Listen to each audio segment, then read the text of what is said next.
여기 남성의 중요 물건에 해를 가하는 무서운 물건이 있습니다.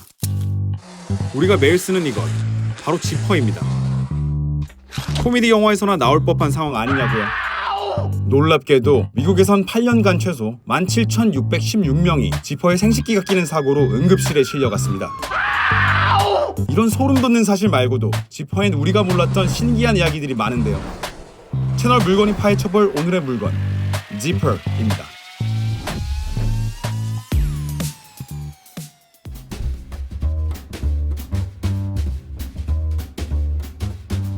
지퍼 하면 아마 옷을 가장 먼저 떠올릴 텐데요. 그런데 옷에 지퍼를 달기 시작한 건 생각보다 그리 오래되지 않았습니다. 리바이스가 자사 상품 전체에 지퍼를 달기 시작한 게 불과 50년 전 일이죠. 지퍼의 첫 대량 생산은 1차 세계대전 때 이루어졌습니다. 1930년대에 이르러서야 남성용 바지나 어린이 옷에 지퍼를 달기 시작했지만 여성 의류엔 지퍼 사용이 금기시됐습니다. 왜 그랬을까요? 코르셋이 보편화된 세상에서 옷을 쉽게 입고 벗을 수 있도록 하는 물건은 좋은 대접을 받지 못했습니다. 비평가들은 지퍼를 도덕적으로 타락한 발명품이라고 비난했고, 특히 지퍼가 달린 여성의 옷을 문란한 것으로 받아들였습니다. 그러나 세상은 바뀌기 마련. 2차 세계대전 이후 지퍼는 오히려 자유분방한 섹슈얼리티를 상징하는 물건으로 떠오릅니다. 남성의 마초이즘을 표방하는 지퍼 달린 재킷이 유행했고, 여성의 몸매가 드러나는 옷에도 지퍼가 달리기 시작했죠. 이건 1971년 발매된 롤링스톤즈의 Sticky Fingers 앨범 커버인데요. 당시 지퍼가 갖고 있던 시대 저항적 이미지가 잘 드러나 있죠.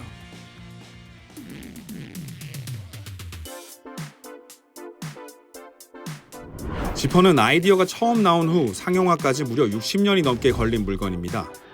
비행기나 컴퓨터보다 오래 걸렸다는 주장이 나올 정도인데요. 간편한 조작법이나 생김새만 보면 왜 그렇게 오래 걸렸나 싶죠?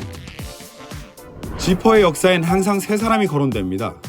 처음은 재봉틀을 발명한 것으로 더 유명한 일라이어스 하우.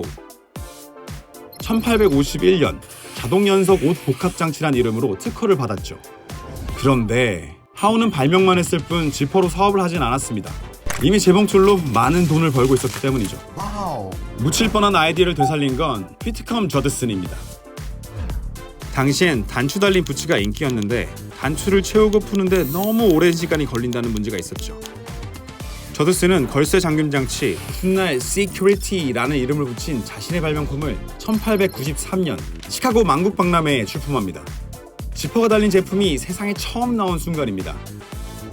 보안을 뜻하는 Security에서 이름을 따온 게 분명한 저드슨의 Security는 이름이 무색하게도 보안과는 거리가 멀었는데요. 오히려 너무 쉽게 부서지는 것으로 악명이 높았죠.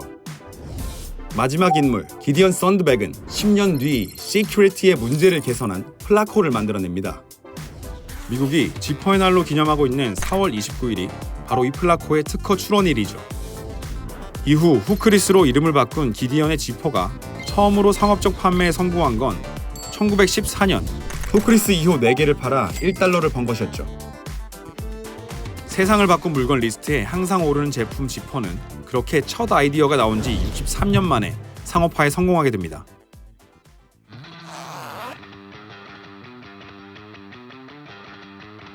우리가 별 생각 없이 사용하는 지퍼라는 이름에는 또 어떤 비밀이 숨겨져 있을까요?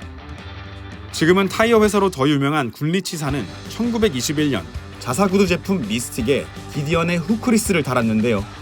이 후크리스의 기능에 포커스를 맞춰 미스틱의 이름을 다시 짓기로 했는데 사장이었던 버트램 G 워크가 핑하고 지나가는 날쌘 이미지를 극적으로 표현했으면 좋겠다며 지퍼라는 이름을 제안했죠. 당시 총알이 공기를 가르며 내는 경쾌하고 날카로운 소리를 뜻했던 단어 집을 차용한 구두 이름 지퍼가 지금의 보통 명사 지퍼가 된 겁니다.